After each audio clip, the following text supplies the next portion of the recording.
When did you realize that you wanted to become an astronaut?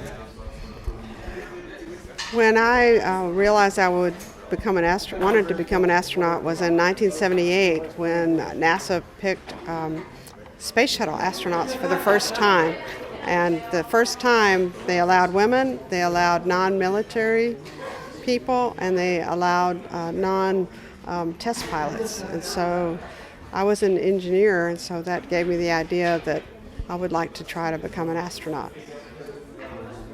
What is it like to work in a field dominated by men?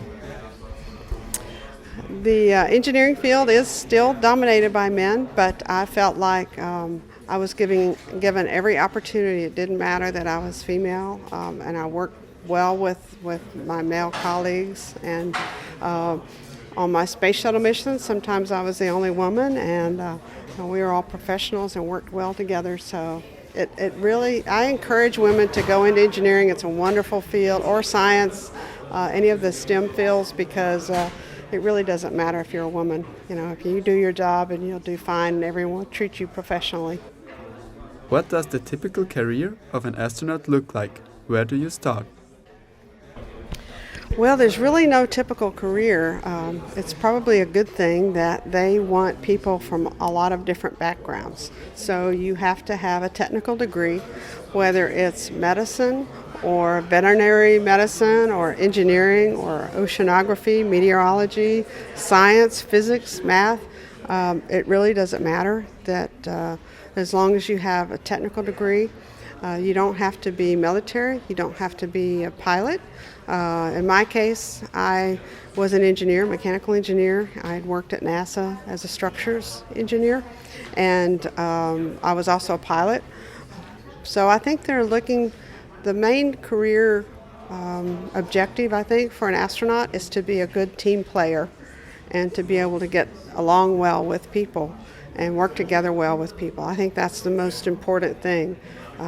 But you have to have a technical degree, and I think it's best if you're well-rounded. If you do sports, if you do community activities, church activities, have a lot of interaction with people and make you a well-rounded, broad person. I think it's what they're looking for the most. An astronaut needs to be in good physical shape. Can you tell us about the training you had to go through?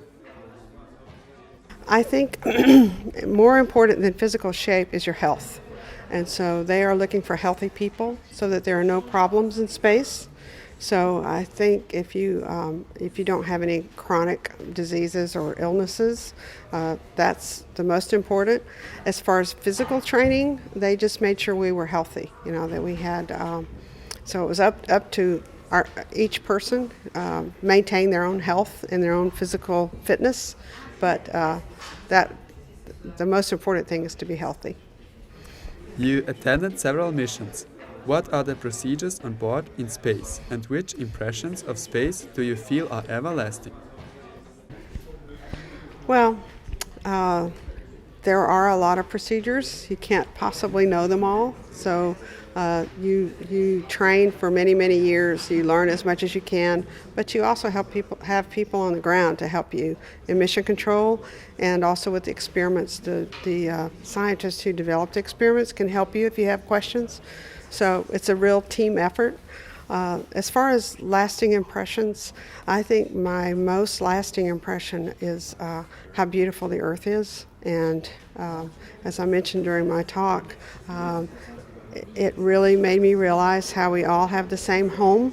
When you go around the Earth 16 times a day and you're traveling so fast and you see countries go by so fast, you realize how we all have the same home.